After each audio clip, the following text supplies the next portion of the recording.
만약 방산주를 보시는데 기존의 큰 기업들이 좀 부담이 되신다라고 하면 시중을 조금 내려야 될 때가 아닌가, 욕심을 조금 내려야 될 때가 아닌가라는 생각이 듭니다. 트럼프가 이런 얘기를 합니다. 각 나라에서 지금 캐시카우 역할을 하는 제품에 대해서는 높은 관세를 매겨서 우리나라를 더 강하게 살리겠다라는 얘기를 했습니다. 근데 우리나라 기준으로 지금 가장 많이 파는 제품들 보면 반도체, 화장품 그리고 방산이 지금 뽑히고 있어서 이 부분에 대해서 추후에 여러 가지 노이즈가 나올 가능성이 저는 높지 않은 그런 생각이 들어서요.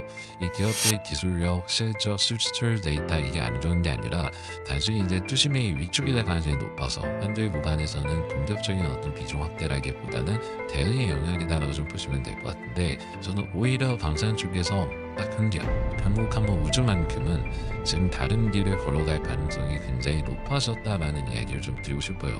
트럼프 트레이드에서 가장 줄을 잘 선 사람이 일론 머스크죠.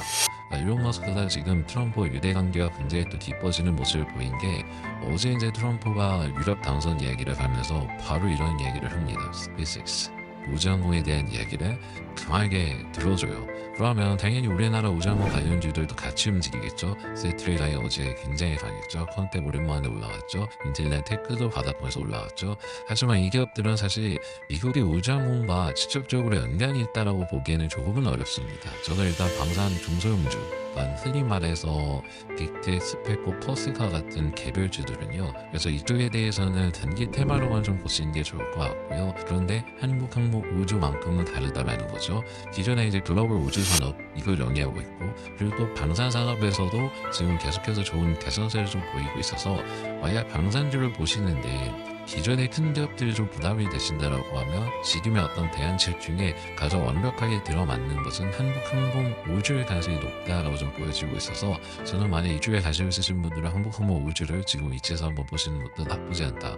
역사적인 신고가까지 5%만 올라가면 돌파이 되어 있습니다. 그렇기에 투심이 이쪽으로 좀 쏠릴 가능성이 높지 않겠나라는 의견 드리겠습니다.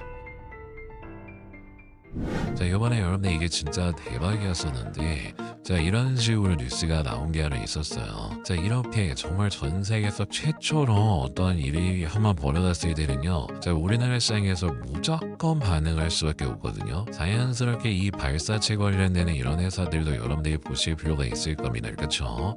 자, 그다음에 이 발사체 관련되는 이런 회사들이 여러분들 어떤 회사가 있느냐라고 한다면은 자연스럽게 한국 항공우주는 주가가 올라갈 수밖에 없는 거다라고 생각을 하시면 되겠고, 자, 그리고 이제 이 회사가 벌어들인 영업이익 등을 여러분들이 보시게 되면 또 꾸준하게 실적이 증가하는 이런 모습을 보여주고 있는 상황이기 때문에, 자, 이 회사는 앞으로 이제 영업이익의 성장성에 대한 모멘텀까지 추가적으로 붙게 되면서 강하게 주가가 올라갈 수가 있겠다.